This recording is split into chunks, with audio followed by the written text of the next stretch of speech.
All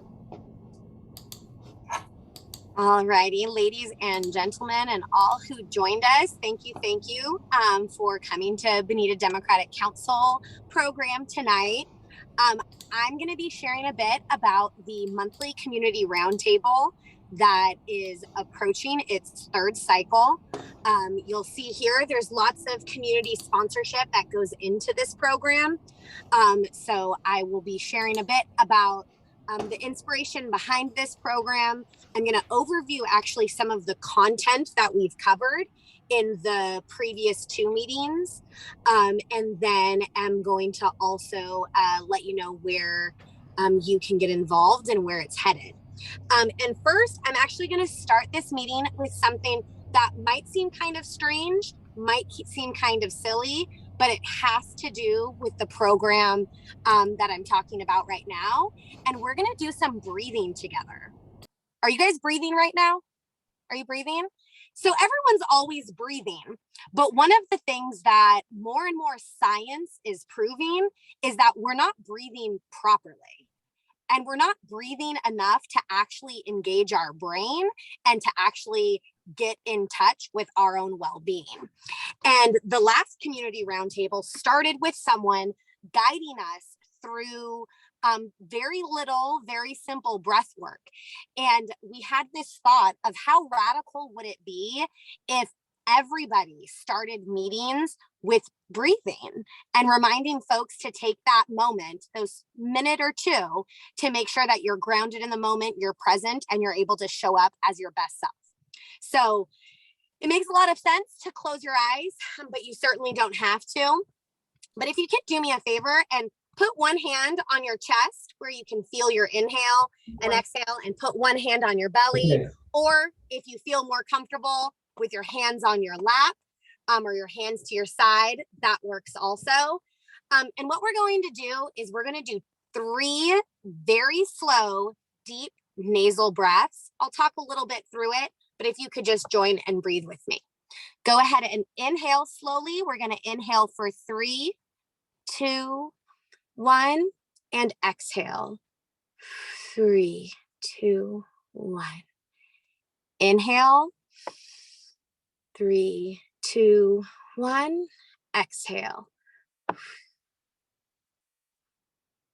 Inhale one more time. And exhale.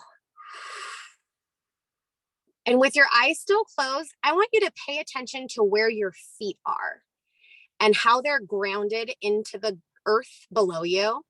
If you're sitting, what are you touching? Are you touching a floor, a couch? How does your body feel where you are?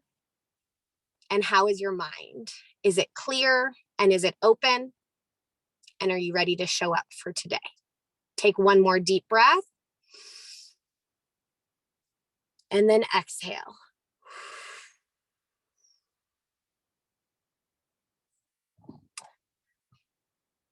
So I did that with you because neuroscience says we need to do that more often. And our next community roundtable is actually going to be led by someone who is an expert in neurodiversity, learning, and wellness. She's a co-director for a center at the University of Laverne's campus. And in speaking with her on what role she's going to play in this next community roundtable, I asked her, what do you say to teachers and to administrators and to business leaders who say, like, they don't have time for this? They don't have time to start a morning class with a minute of mindfulness. They don't have a time to lead through grounding breath. And her response was basically, they don't have time not to. We understand enough about how our nervous system, when it is unregulated, when it is deregulated, we aren't able to engage with the information that we're getting. So if a teacher has a student in their classroom that bears trauma, is anxious, stressed out, things that we know our students are experiencing at alarming rates, if their nervous system isn't regulated, it doesn't actually matter how beautiful the next 40 minutes of curriculum is. So we need to do something to better understand how to be trauma informed, how to engage with community members with compassion and empathy first, and then develop tools and strategies for how to do that. And that was the motivation for this monthly community roundtable.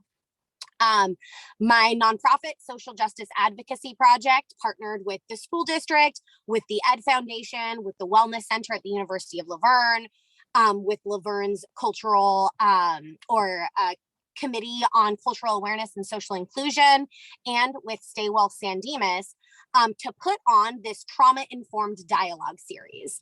And this is what, to the left, you'll see what appears on every single one of our flyers, and it's what the purpose of this dialogue series is. And it's not just an opportunity for community members and business leaders to show up and learn about what it means to be trauma-informed, what it means to understand whole person well-being. But also this is a space where community leaders are sharing what they're doing or what challenges they're facing in their organizations. And what it's done thus far is kind of started to build this network of organizations and individuals who are interested in shifting the culture towards one that honors and understands people's whole beings. You'll see to the right a quote that was shared at our very first meeting back in August. And it says that trauma is much more than about something that happened long ago. The emotions and the physical sensations that were imprinted during the trauma are experienced not as memories, but as disruptive physical reactions in the present.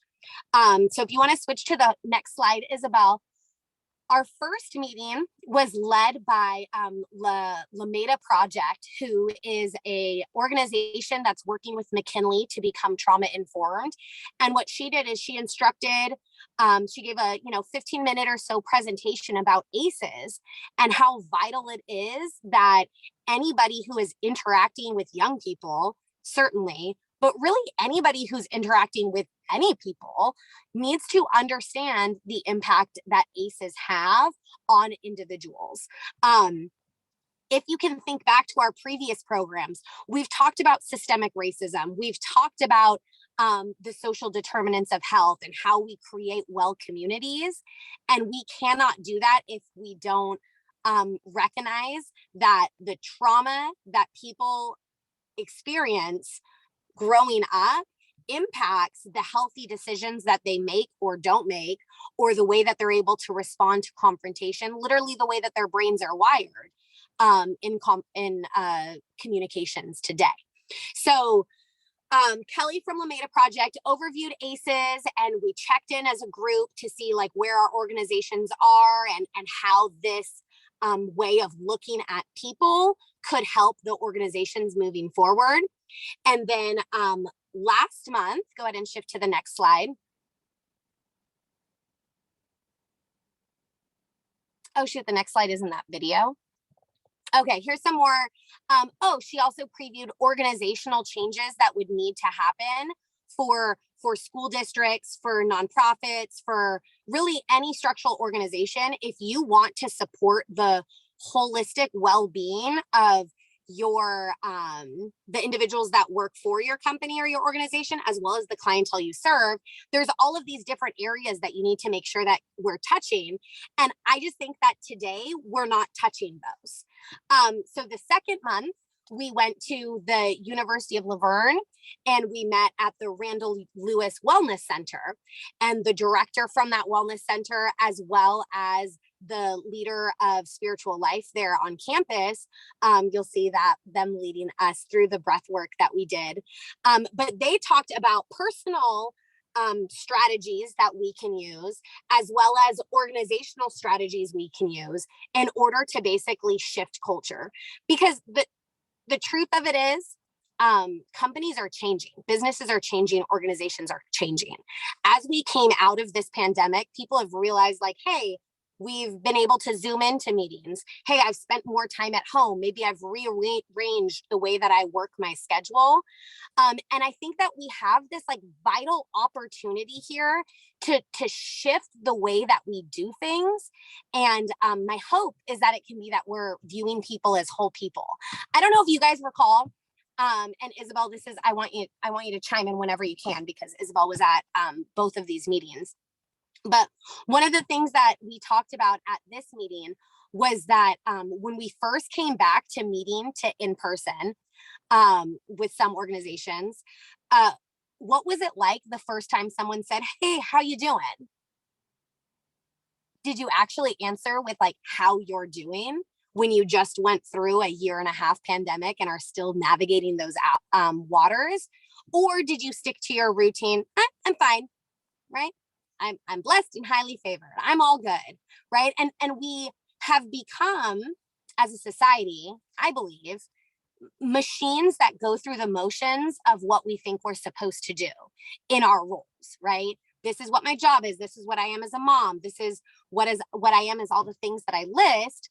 But if we're not stopping and breathing and not taking care of our whole selves, are we actually being authentic or productive in any of those ways? So those are the two things that we covered in meeting 1 and meeting 2. And I want to click over to the next slide because I want everyone to know what this next meeting is. Next week, I don't know if there's a way that you can zoom in on our featured speaker and the data on it, but next week on Thursday, we'll be back in University Laverne's campus, but we'll be in a bigger boardroom because we are going to be joined by the co-director of the Center for Neurodiversity, Learning, and Wellness. And she is a dynamic speaker and has worked with over 10 school districts, helping them train teachers, staff, literally everyone on campus with how to become trauma informed. Because if you're not trauma informed, you're not supporting wellness. We've talked about how cities can support wellness through Parks and Rec. We've talked about policies that have to do with health, financial health. All of these things have to do with wellness. But we need to make sure that we're taking this whole person view of wellness. And I wanted to, Isabel's going to be kind of tag teaming with me a little bit tonight, because what I'd like to do is share a little bit of what Isabel took away from meeting 1 and meeting 2. And then what I'm really hoping to do is navigate a conversation with all of you to see where your heads are on this topic. Do you see it as being radical to start a meeting with breath work? Does that feel silly? Does it feel helpful? And how can we navigate this conversation without it becoming politicized or divisive, as too many things do? But first, Isabel, if you could jump on and share, if you can unmute yourself, and share anything that you took away from the first meeting or the second meeting that you found to be most impactful. For sure. Thanks, Britt. So just a disclaimer, Brittany and her team of people have been like working really hard behind the scenes to put this together. And I have been lucky enough to be a participant. So I've been coming to these meetings like really open and not exactly knowing, what's going to happen. But I've really appreciated kind of both of the two meetings, and they've been pretty diverse in terms of like the topics covered, but the central theme is how do we be trauma informed in our life, in our service, and in our relationships with others, and what does that look like? And so like Brittany said in the first meeting, it was very much like big picture about like what is trauma. Brittany talked about the ACEs. Does everyone here know what the ACEs are, generally speaking? No? Okay, so yeah, I was just thinking, we use these terms and we don't always know what they are. In social work, we learn about this, but it's adverse childhood experiences. And let me see if I can pull that slide up again, because I don't know them off the top of my head. But they are, let's see. So in childhood, there are things that people experience, which, in this context of trauma is what we're talking about, like physical abuse, emotional abuse, sexual abuse. These are kind of the big ones, but then also neglect, physical neglect, emotional neglect, and then also household challenges is what they're called, like mental illness, maybe intimate partner violence that, a child witnesses, physical separation or divorce between the parents, a family member incarcerated, someone in their system using substances, and I don't know, Britt, if I'm missing any others. So they've done long-term longitudinal studies, I think it was through Kaiser, and where they found that most people have at least, thank you, Chris. Most people have at least one ACE, but the more ACEs a person has, there's a direct correlation between, someone's social outcomes later on in life tied to these ACEs, it's kind of obvious, but also just like the correlation between like the number of ACEs and where people end up. But what was interesting is that there's differences in terms of like the environmental and exterior factors that exacerbate the trauma, and then there are protective factors. Like, so even if a person has a lot of child abuse or physical abuse, mental illness, or whatever circumstances in their life, if they're supported by supportive protective factors like role models, adults in their life, these can kind of help to minimize the negative impacts later on in life. So that's just like kind of an overview of the ACEs. And so the first session was very like big picture, like this is what the ACEs are, this is what trauma might look like. And so when you're thinking about it in like the lifespan of a person, all of us as teachers, community members, mental health professionals, how we interact with people in their lives, on their journey, as they've experienced whatever trauma as a child, adolescent, even as an adult, we are contributing or we're either helping or hindering in that journey. And the goal, I think, through these dialogue series and I think, through the work that we do together is to be supportive and protective factors in a person's life. So that was kind of the first session. But what really struck me about the second session that we had was, like Brittany said, we started with the breathing and the kind of internal work. And, as a social worker, I think about trauma and these sorts of things like in a big picture way, like we talk about, okay, how do we be a trauma-informed service provider? But one thing that really struck me in the last session was about how much we have to be good with ourselves, how much we have to take care of ourselves so that we can do this work for others. And I think this kind of goes, Brittany, you didn't mention about yourself being in the car, but I think I kind of knew where you were going with that, is that, we live in this society. This is what we talked about during the sessions, that we live in this like very grind society where we're pushing. And a lot of times we push ourselves and we're constantly challenging ourselves to do better, to do more, to go to every meeting, to do all the things. But sometimes if we don't take a break to slow down and take a breather and say, where am I at right now? Maybe I just can't go to that meeting. Maybe I just need to say no. Or maybe I have to attend this meeting in my car because that's just the situation, that's the circumstance. And to be okay with that with ourselves, to kind of like take a trauma-informed approach with ourselves first so that we can be trauma-informed with other people. And that was what really struck me in the second session, is that this work does not start like when we're interacting with someone else. It starts like in how we take care of ourselves every day. And so kind of going back to this whole idea of self-care, I think Brittany mentioned like this cultural shift about like, how do we take care of ourselves? How do we take care of the organizations that we're a part of? And I kind of feel like that I mean, maybe I'm naive, but I feel like that's kind of a new conversation that's starting, and that we're kind of like slowing down and saying, are our cultural practices, like in this Bonita Dems club, or in the organizations that we're part of, do they reflect the philosophies and the culture that we want to promote in an ongoing way? And we talked about in this last meeting that, like, what if each of us who are in this room started the next meeting that we're part of with breath work? Like, maybe everyone in that meeting will think we're crazy, but also maybe it will like start a movement. Like, it'll be like one ripple in this sea of small changes that start with awareness and turn into a greater ocean of trauma informed people. So that's kind of my reflections on that. I don't know if I was on task, Brittany, or No, that's totally right. And I want to know, honestly, how many of you thought that was really weird to start with breath? What did you think?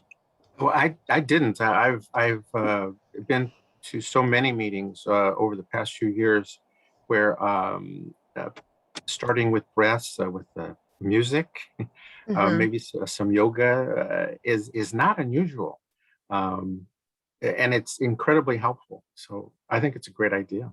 Welcome to Verizon Wireless. Your mobile number is either not active.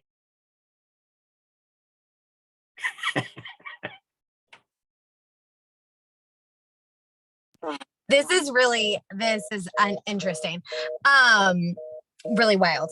But so what if you were at a city council meeting and it started with breath? How weird would that be? That would be weird. But when we're talking about this, I guess one way to calm the crowd down was the Pledge of Allegiance. I haven't done the Pledge of Allegiance, but it required me to think about what I was saying and to just concentrate on that. So in one sense, I think that might be a way to calm people down. But for the mayor to say, let's start breathing, that would be weird. But you know what? I would dig it. I think that would be a great idea. Matt, what do you think? I think initially it would seem weird, but it has to start somewhere. And so if you have someone who is enlightened enough to be sitting on the dais to start the movement, it just starts with one act, and then people, pick it up. It becomes less weird, less of a novelty. So start recruiting those folks on the dais, and let's make this the norm. Working on it. And this is what I've been trying to convey with my meetings with the school district, or even with teachers who are skeptical of spending time doing this, is we know the numbers of folks in the world who have anxiety and depression and trauma. And we also know how many of us are just so darn stressed, right? And I just wonder, I don't feel like it should take too long to catch on, where if people just try it and just see that breathing properly radically changes your body, your nervous system, and the way that you're able to think. And like I mentioned earlier, and like we're going to hear more about at our next community roundtable next week, is that it makes curriculum matter, right? If students are present, if you are in a city council meeting, it makes discourse and dialogue much more possible if you're able to calm people's nervous system down. And so I don't know. And breath, I think it's the small step that I think is so important. And I know, Chris, I want to hear you chiming in because I know that you agree with me on this.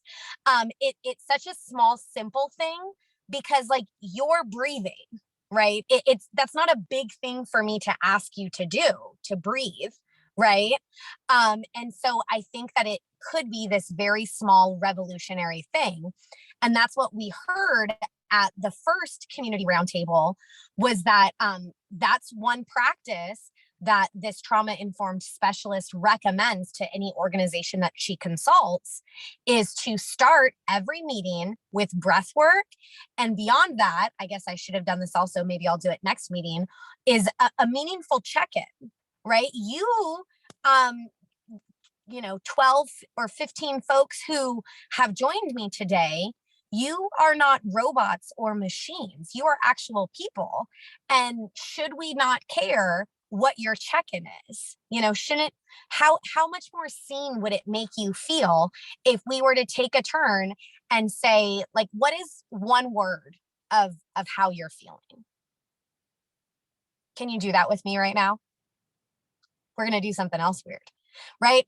What is one word that shows how you are actually feeling right now? David, can you start with us? I'm feeling really upset that my 2-year-old is 2 and that I have to be hiding in a car right now. I guess I'm a little tense. Yeah. I'll be honest, I'm a little distracted because right before this meeting, my husband texted me and said 2 of our 3 kids were crying as he was trying to put them to bed. And I'm like, sorry, I'm part of this meeting. Good luck.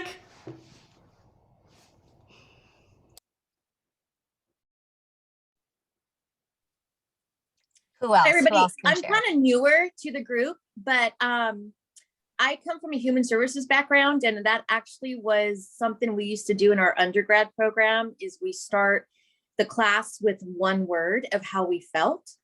And so for me, I feel relaxed because I've been working a lot and I've not been able to do things I want to do at night. So this is one of those, and I'm feeling happy and relaxed. Yay. I'm so glad you're here, Monica. Chris, Tracy.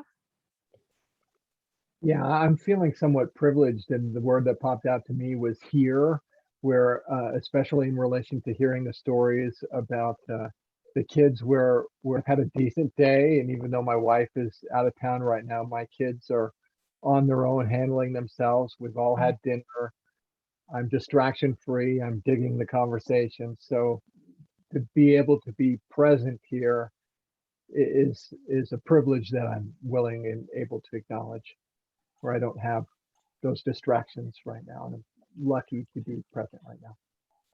Good. We're lucky to have you. What about you, Tracy? So I'm gonna combine how I feel with a comment that I was thinking of before, and that is, I know that all teachers don't do it, but I was doing it, not necessarily the breathing every day, but some kind of getting in touch with oneself, because SEL became a big thing all of a sudden because of the pandemic in classrooms, and we could either follow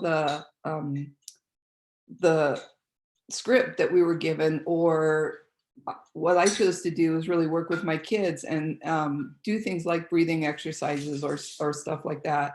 And as you have kids grow up doing things like that, I get it that from 5th grade to being a part of a city council meeting, that's going to take some time. But as kids grow up doing things like that, it's not going to be weird anymore. And people will find it more acceptable. And that's how things change over time. So kind of how I'm feeling in one way is glad that we're working on that in so many parts of our existence to make things change and make it better for others and ourselves as we move forward. And part of me is frustrated because there's still people who just are so hesitant to do any of that change. So that's how I'm feeling. I'm feeling like a tingling sensation. I had a root canal about 2 hours ago, and the numbing medication is wearing off. So I'm now starting to feel tingling sensation all over my face and my lip. I cracked my tooth a couple months ago. I don't remember how, but during a cleaning, my dentist mentioned it, and then took X-rays and just decided I needed a root canal. So that's how, yeah. So I know Isabel, I spoke with Isabel and Matt right before this. They couldn't tell that I was numbed up and I had just gotten out of the dentist chair. 30 minutes before I talk with them, but that's the truth. So. Oh my goodness. And to still show up.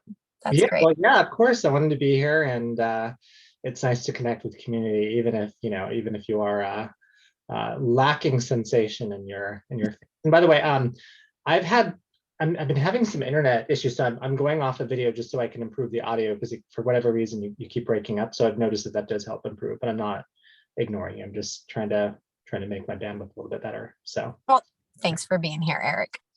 Who hasn't had a chance to share yet? I think Kenny and Monica, Jennifer, or Elizabeth. I'm calling you out. That's right. Here, Kenny's here. So, well, just feeling tired after the whole day of work, and at the same time relaxed. I think, changes. I mean, I always, I'm in business, so changes is always good, actually. Because we have to, keep changing in order to be innovative, in order to progress. So, I'm definitely for it. Okay, thank you. I'll chime in again, but I spoke a little bit earlier, but I was gonna say is that I've opened up meetings with stretching. So maybe breathing and stretching could be paired together, because I know stretching kind of wakes you up, especially if you've been sitting for a while. So stretching could also be, breathing and stretching could be a good complementary activity for each other. That's good. I like it. Jennifer, we heard from you. How are you doing? I'm okay. I'm feeling anticipation, both good and bad, for the weekend. My kids don't have school tomorrow. And I'm kind of looking forward to that, because it's nice to spend time together, but also there's the anticipation of the fact that I'm sitting here with my work laptop and my work papers, and I've got stuff I need to do, and I don't know how much of it I'm going to get done. So it's kind of it's a two-sided coin. Yep, I understand that all too well. I think James, Elizabeth, and then Matt. Once again, good evening, everyone. I feel a little tired. I just left another meeting, but I'm really thankful to God for all the blessings that He's bestowed upon me and my family, when I consider what a lot of people are going through right now as a result of the pandemic, and those who may have been furloughed, those whose hours may have been cut, and more importantly, those who may have lost their jobs. So that hasn't affected me, and it's always good to meet new acquaintances. So I feel privileged as a result of meeting everyone here. And it's always good to be part of a group that's concerned about the community and trying to help the community become better. So I'm just really enjoying this moment right now. We're glad to have you. Thank you.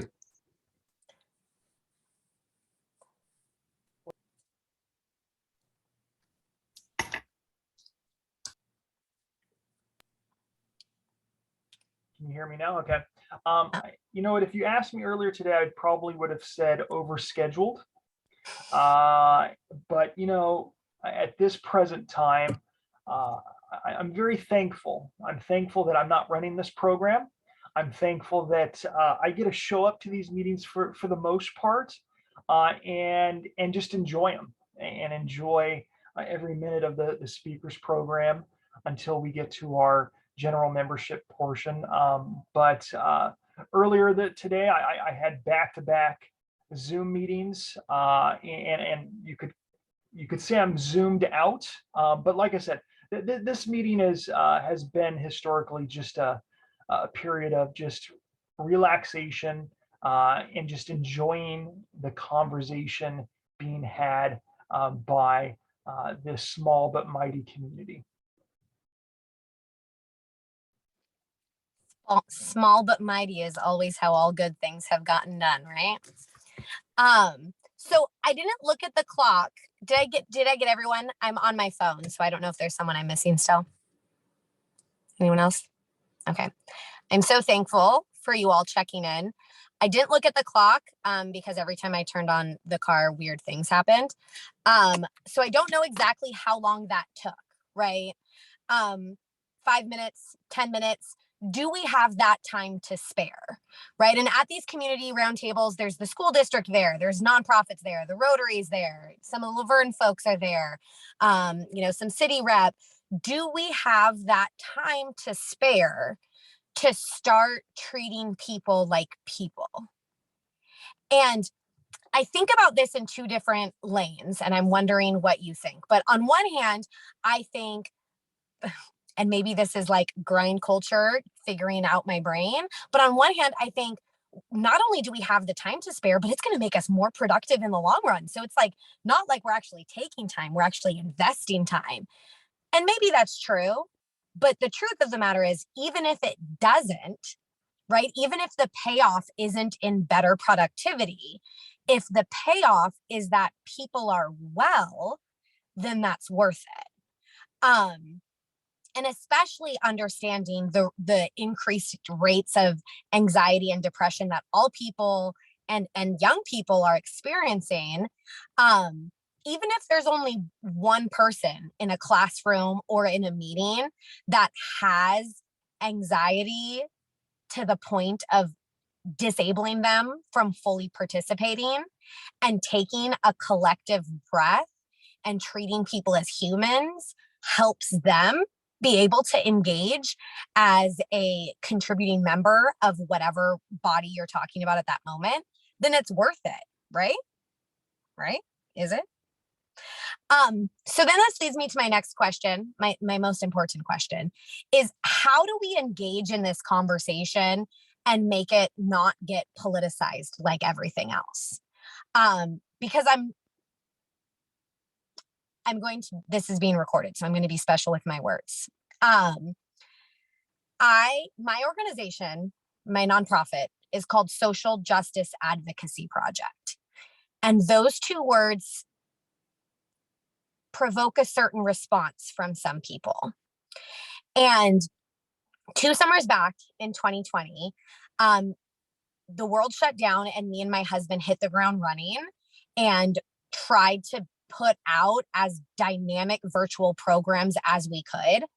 And we launched a program that I'm incredibly proud of called Operation Ally, where we, helped folks learn about systemic racism and oppression and all of these things and how to be actively engaged.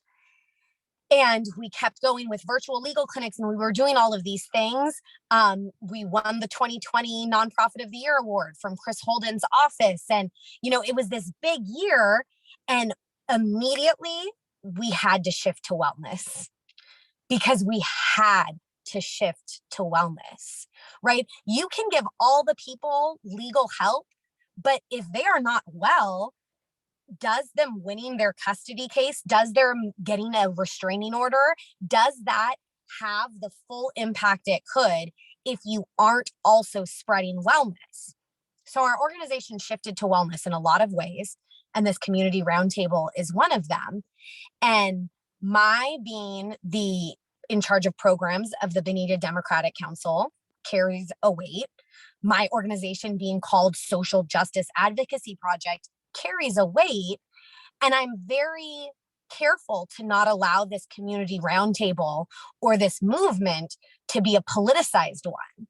So much so that when I was at the appointment interviews for the school board, and I was asked the question of the ways in which I'd been involved with the school district, the fact that a week later I was about to launch a community roundtable in partnership with district office wasn't in my answer. And I don't know if that was intentional or my own, because I feel like that was a big deal and that would have been a good thing to say. But I don't know if that was on some level my subconscious not wanting this to be politicized, because wellness can never be politicized. So this is the question I have for you, is how I think that pursuing wellness might be the way to depoliticize controversy in the community and in the nation. How do you see conversations going with your community members? Do we have to be divided about everything? Or is there something, perhaps wellness, that everyone can just agree on? David? So I had firsthand activity with respect to this, your particular question. In my campaign for city council, there were certain things in my background that I wanted people to know. And I also wanted to see the reactions I got, my connections to organized labor, my connections to the Democratic Party. But it was my connection to NAMI, the National Alliance on Mental Illness, that I noticed got probably the most reaction from the people I was talking to, because it was non-threatening, but it was also something that people have so many questions about with respect to how it affects the community, how it affects families, and it's something I really enjoyed talking about. So I felt that was really my best connection in knocking on doors and talking to the community. It worked out pretty well.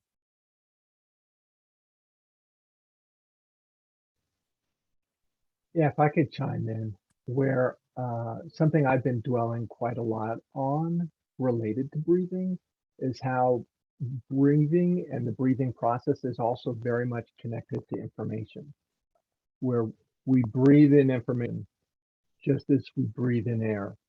And when we breathe in properly, we breathe in through the nose, and the nasal system helps filter and prepares it for what our mind and our body can handle. Similarly with information, if we just breathe it in through the mouth and just take everything in without any filter, it's actually unhealthy for us, especially when you think of the biological breathing right now, where if you're breathing through the mouth regularly, you're no filtering, and you're often taking in much more air than you need, much more oxygen, and then you're hyperventilating. And that's even worsened when you're wearing a mask and trying to breathe in through your mouth. And that's happening information wise and biological with the breathing. And not only are they similar in that process, but they're connected, where when we breathe properly, we're present and we're also able to take in information better. And it helps us actually see the world, see ourselves, see the situation, see the problems. Our cognitive load decreases. We're able to be present and see things. And I think a lot of it starts with the breathing process biologically and then information wise. And that's something I've been dwelling on for the last while. And I definitely think we should be teaching kids early on how to breathe properly, even if it's not necessarily the calming exercises at the start of a class, which is very essential, but at the very least, teaching them how to understand just the nasal breathing process, especially if they're wearing masks in school. It's just biologically healthier for them and also helps with their anxiety at the same time. So that's just something I wanted to offer. That's great. Thank you for that. And I think the more that we as community members, as parents of kids in the school districts, as leaders in various organizations, if this becomes a part of a shift in ourselves, someone had mentioned basically the concept that like we can't help co-regulate someone else if we aren't self-regulated ourselves, right? And so that's something I actually will own up to struggling with, is I can preach this a lot, but even as Chris was talking, I was like taking deep breaths and thinking, wow, like I think probably starting the meeting was probably the first time that I thought about my breath, and I wasn't taking deep breaths because I was counting and talking, right? So breathing while Chris was speaking was actually the first time I had this really deep intentional breath. And I don't think it's valued as much as it needs to be. I agree with you, Chris. Any other thoughts on that, on how you think this conversation can be navigated most strategically or most effectively in the areas in which you work and network and exist? If I could add briefly, you had asked, can we pursue wellness and not make it political? One would hope. Unfortunately, wellness is in the realm of healthcare, I think, to some degree. and we have politicized healthcare very much so, unfortunately, to the point where you see individuals advocate and argue against their own self-interests when it comes to healthcare. And so moving forward, because I live and breathe in the political world so much so these days, just with my day job. But I think to move this forward most effectively would be broadening your coalition for wellness so that it can't be just pigeonholed as a progressive value or ideal. You bring conservatives, you bring no party preference folks, you bring progressives, and when they're all arguing for wellness, then I think it becomes less partisan. Now that's quite a feat sometimes. People like to pigeonhole issues as being partisan or political these days, and we tend to be pretty polarized. But I think in order to achieve wellness as a non-political issue is looking at your partners in promotion and making sure that they're as broad, politically speaking, as possible.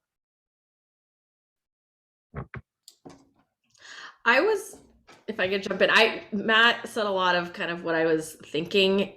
I feel like the cynic in me feels like it's political because, I don't know, when I think about wellness, I think when we look at like individual choices or, like policies, like that inherently like becomes political because it has to do with legislation and things like that. So when you think about it in that terms, and I'll just speak broadly, it feels political. But I think Brittany, in a very broad sense, like when you talk about like trauma-informed care and wellness, about looking at a person's humanity, I think that is how we depoliticize it, where like instead of looking at the things that I think you talk about progressives and conservatives, maybe we'll make different choices on the small scale, but if we can talk broadly about what can we agree on, what can we get behind, which is our humanity and taking care of people, like if there are those common things that we can get behind, I think that is how we depoliticize this, kind of like what Matt was saying about getting a broad coalition of people behind it. But it is hard because when you get to like the nitty gritty, I think it gets political because I don't think people agree on what does wellness look like on the small scale.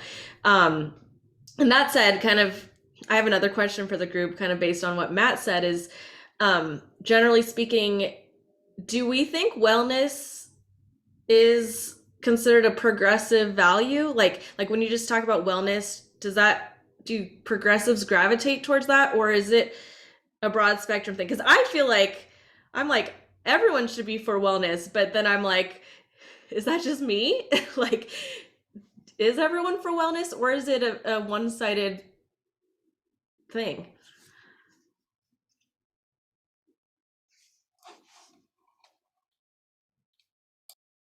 Brittany, what has been your experience in your community meetings to date? Or are you seeing a spectrum of political leanings in your two meetings so far, or can you tell?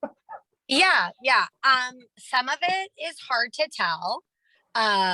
Some of it has been definitely a spectrum. A spectrum that may have been impacted by things I'm not going to put on the record. But I guess the question, whenever I pitch this idea to community partners, I made the mistake of sending some of my pitch emails. Maybe it was a mistake, but I reached out to so many organizations back in early August, when I was getting ready to launch this. And I got two very snipey, like, thanks for thinking of us, but blank, this organization won't be involved in this. And I wanted to respond with like, you don't have any questions? Like I how is this not something that everybody should want to be involved with this, right? So I did get to very quick, I'm not interested. And then most people are interested in the topic and are saying like, yes, this is a conversation that has to be had, but may have concerns about the people who are leading it. Or, you know, how do we know? People are skeptical of what direction is this going to go? Kind of like what Isabel was saying. Like, of course we care about wellness. Of course, these are conversations that should be happening, but how do we trust where this actual program will be guided? And so I think you certainly hit the nail on the head of building the coalition across the spectrum. So is there a conservative club in around here? Like, this is the Bonita Democratic Council. Is there a Republican council? Is there a conservative group? There is. They are more regional, and I think I may be pronouncing their name incorrectly, but it's like Mountain View Republican Club. A lot of their membership pulls from. They've got a good contingent in Claremont, Glendora, and they do have a strong contingent as well as in San Dimas. I may want to out. I mean, because one of the like this being able to cross political lines to one, have, you know, more productive dialogues and discourse, and two, to not see everything as being politicized, right? Not everything is blue and red, Republican and Democrat. Like, can we just be human sometimes rather than just the opinions and the political affiliation that we attach to them? I don't know if that's a weird thing to say to a political club, but it's where I sit, right? And our organization, Justice Advocacy Project, did a series called Tough Talks, where my husband did a series of conversations with a local police officer. And this was back in 2020 when racial tensions were really high, and it was this Black Lives Matters, Blue Lives Matters thing. And so we're like, okay, what happens if a Black man and a police officer sit down and just have a conversation like humans about what this looks like in our communities, right? Not what it looks like on Capitol Hill, not what policies we should be pushing, but what it looks like based on how we interact with one another. And those conversations, I think, were fantastic. And I would be really eager to see more tough talks, but it's about who's willing to come to the table for that type of talk, right? I think that Tough Talk series could happen about a number of different issues, not just community-oriented policing. And so those are the type of partnerships that my organization seeks to foster, and the way that we wish to work in this community. And I think this community roundtable has a lot of promise. And so if anyone wants to join, or if anyone has an organization or a person that they think should be a part of this conversation, please contact me and send them my way. Isabel, do you have any other thoughts or things that you want to mention about the roundtable or this conversation in general? Not specifically, but I encourage everyone who can to attend, because I think, like I said earlier, that all the work that we do as educators, mental health professionals, community leaders, I think, as parents, we can learn from the amazing speakers and facilitators of these sessions. And I think you'll take something with you that you can implement in your life. And so whether you just attend one meeting, the next one, or, one in the future, try to attend at least one is my plug for the roundtables. Thank you. Does anybody have any questions or lasting thoughts?